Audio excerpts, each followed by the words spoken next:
ب3 حبات هتحطيهم على الشاي بجد بجد معجزة حلوة جدًا وفكرة جميلة جدًا، أهلًا وسهلًا بيكِ في شُغلة وحكاية، النهارده مع بعض بنعمل وصفة جميلة جدًا تستاهل التجربة بجد، أنا جرّبتها بجد بجد حلوة جدًا ومن غير أي تكاليف.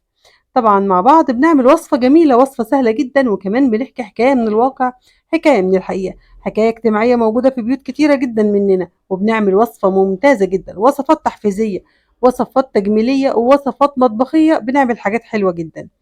يالّا بينا مع بعض هنعمل الوصفة ونحكي الحكاية، قبل ما نحكي الحكاية على طول يالّا بينا نسمي الله ونصلي على رسول الله عليه أفضل الصلاة والسلام تحت في الكومنتات عشان كلنا إن شاء الله نكسب حسنات. هنعمل النهارده وصفة بجد بجد ساحرة، لو أنتِ عندِك والدتِك أو أنتِ أكبر من 50 سنة أو أنتِ كمان لو 50 سنة تقدري، بس أهم حاجة يا جماعة في الوصفات عشان ما حدش يقول لي الوصفة ما عملتش حاجة، الالتزام، أهم حاجة إن أنتِ تعملي الوصفة دي من 3 ل4 مرات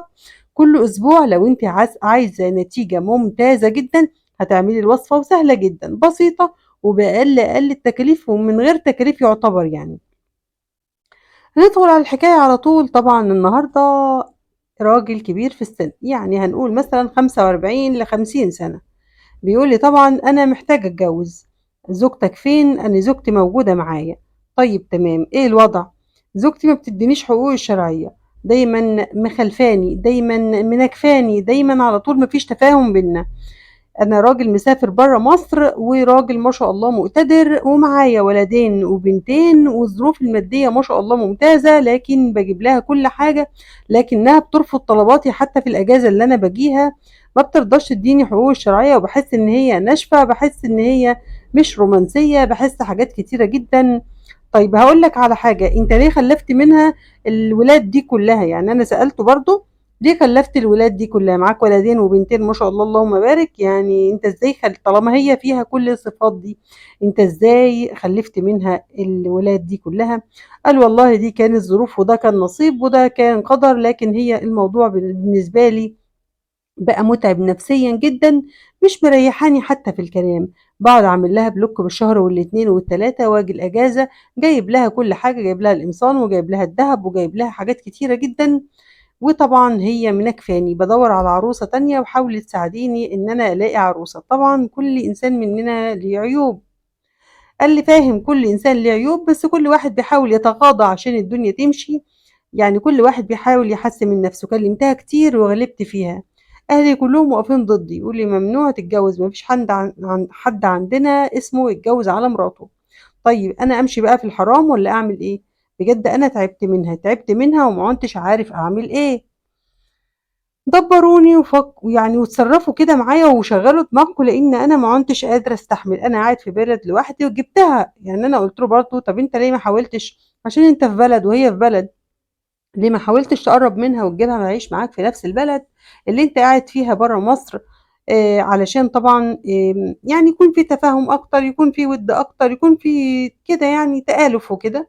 قال حاولت والله جِبتها فعلًا، وبرضه الماديات كانت هي صعبة جدًا، هي من النوع البخيل جدًا، جدًا، كانت دايمًا الموضوع ده عامل بيننا مشاكل، أنا راجل ما بيهمنيش، بس أهم حاجة عندي تدّيني كلمة حلوة وتدّيني حقوقي الشرعية وتعيّشني، أنا عايز أعيش، كل ما أروح لواحدة طمعانة فيّا وفي فلوسي وأنا فلوسي كلّها لولادي، أنا محتار جدًا، هي أم ولادي وأنا مش عارف أطلّقها. وفي نفس الوقت مش عارف أعيش، وفي نفس الوقت معايا كل المقومات إن أنا أعيش، أنا راجل وسيم وراجل كويس وراجل مقتدر، وفيها صفات كتيرة جدًا أي ست تتمناها وأي بنت تتمناها، طب هي ليه بتعمل معايا كده أنا مش عارف. طبعًا المشكلة النهارده يعني مشكلة متشابهة لناس كتير، الناس كتير جدًا أنا سمعت عن المشكلة دي قبل كده، يعني مش من حد معين، من واحدة معينة أو من واحد معين، لأ أنا سمعت المشكلة دي كتير على فكرة. دايمًا لمّا الفلوس بتكتر في مشاكل بتزيد، ولمّا عدم التفاهم بيكون موجود كل المشاكل بتكتر وبتزيد بتتفاقم وبتبقى حاجة فظيعة. طبعًا يا ريت نقول رأينا، لأ اعتبريه أخوكِ أو ابنِك، لو أنتِ سِت فوق ال50 سنة أو كده اعتبريه ده ابنِك، اعتبريه أخوكِ الكبير، اعتبريه باباكِ، حاولي تقولي له رأيِك